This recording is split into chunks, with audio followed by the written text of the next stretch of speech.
Siapa yang tidak kenal dengan rumah sakit besar ini? Berada di Bandung, Provinsi Jawa Barat. Tahun 2018.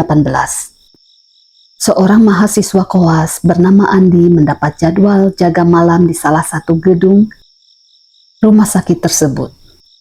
Malam itu hujan turun deras sekali, membuat suasana rumah sakit terasa lebih sunyi dari biasanya. Sekitar pukul 1.30 pagi, seorang perawat senior menghampirinya. "Dok, maaf, bisa tolong cek pasien baru di bangsal bawah? Tadi baru dipindahkan," katanya singkat. Andi sempat bingung. Bangsal bawah? Maksudnya lantai berapa, Bu? Perawat itu hanya menunjuk ke arah lift lama di ujung lorong. "Pakai lift itu, Dok. Nanti juga ketemu." Aneh. Tapi Andi tetap menurut. Lift yang turun sendiri, lift itu terlihat tua, pintunya sedikit berkarat. Saat Andi masuk, hanya ada tombol sampai lantai 1.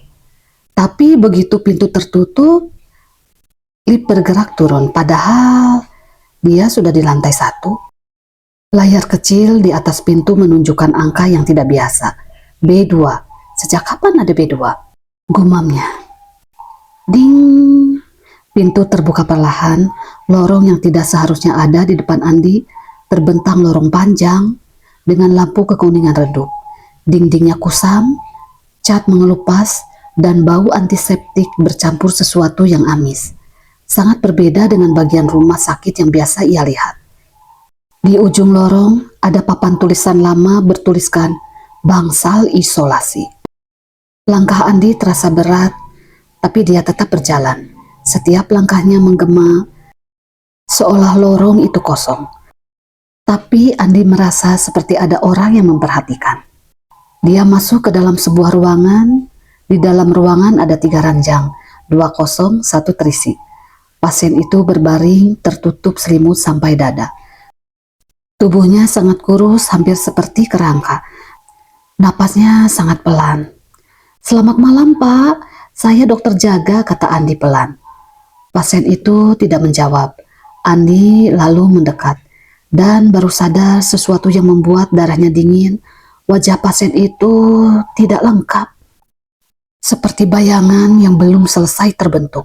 Mata hanya cekungan gelap, mulutnya seperti kabur, tapi tetap bergerak. Tiba-tiba suara serak keluar dari arah ranjang itu. "Dok, kamu baru ya di sini?" Andi mundur perlahan. Pintu yang menghilang, dia mencoba keluar dari ruangan, tapi pintu yang tadi dilewati sudah tidak ada. Hanya dinding, napasnya mulai tidak teratur. Dari belakang suara itu terdengar lagi. Kali ini lebih jelas, lebih dekat. "Jangan pulang.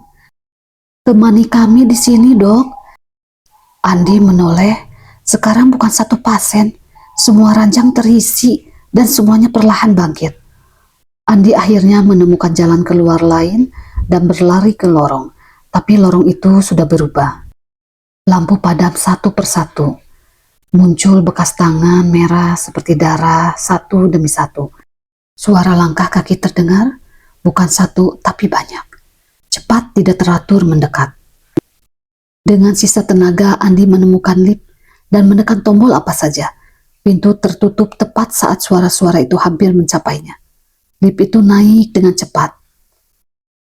Ding! Pintu terbuka. Dia kembali ke lantai semula. Lorong rumah sakit terlihat normal, terang, ramai dengan suara alat medis seolah tidak pernah terjadi apa-apa. Andi langsung mencari perawat tadi. "Bu, bangsal bawah itu apa sih?" tanyanya dengan gemetar. Perawat itu menatap bingung. "Dokter, ngomong apa ya? Di sini nggak ada bangsal bawah." Wajah perawat itu terlihat pucat. "Itu lift sudah rusak sejak lama, Dok. Sudah nggak bisa dipakai, apalagi ke bawah." Sejak malam itu, Andi sering mengalami mimpi buruk. Yang paling sering dia dengar dalam tidurnya hanya 1 kalimat. "Dok, giliran kamu jaga di sini sekarang ya."